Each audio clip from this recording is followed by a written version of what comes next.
Welcome to AutoCAD tutorials. In this video, I'm going to run the second part of my tutorial on how to create 3D solids. In my previous video, part 1, I showed you how these 3D solids were created, and in this very video, I'm going to also show you how to create 3D solids from these geometries here on the screen. Now, before I do that, I will have to switch to 3D modeling workspace. So I'll do that by coming right up here, click on this tiny arrow and choose 3D modeling. So here on the modeling panel, here on this tiny arrow, right click and see different commands with which you can use to create 3D solids.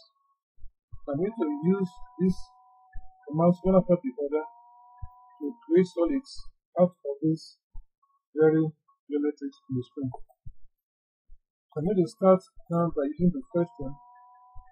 Click on this and choose the first one, which is the extrude command.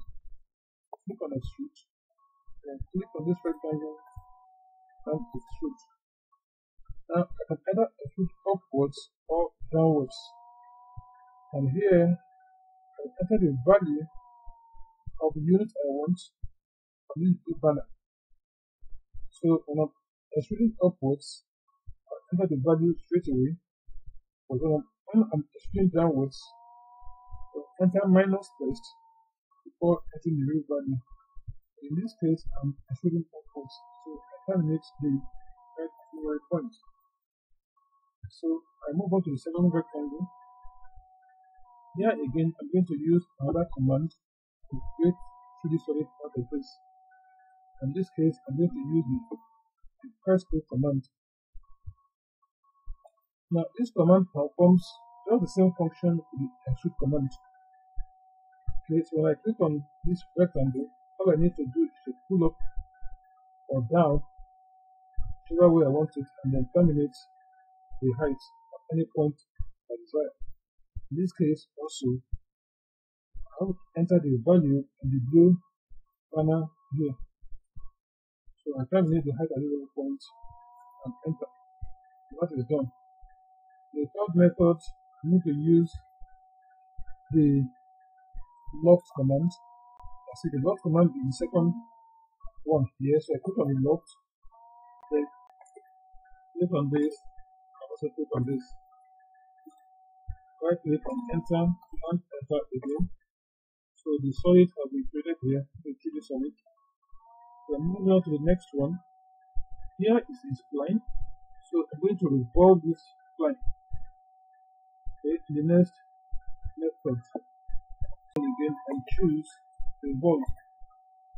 So I need to revolve this spline around this very axis. So I click on this spline, enter, and choose the axis points, which is this and this. Okay, and revolve. Now I have the option to terminate the angle at any point I want, or to make it a complete angle of 360. Okay, so I can terminate it here, here, or there. So in this case, I want to make it a complete revolution, so I enter 360. So I now have a complete solid geometry there. So the next, I'm going to work on this. Okay, so I'm going to also use another method to create 3D solid out of this. In this case, I'm going to use the sweep command. I click on sweep, then click on this very object, the circle, right click, then choose the path. I want to sweep that very circle. So that is done. So these are the methods you can use also to create 3D solids. Thanks for watching, and please do subscribe for more of my tutorials.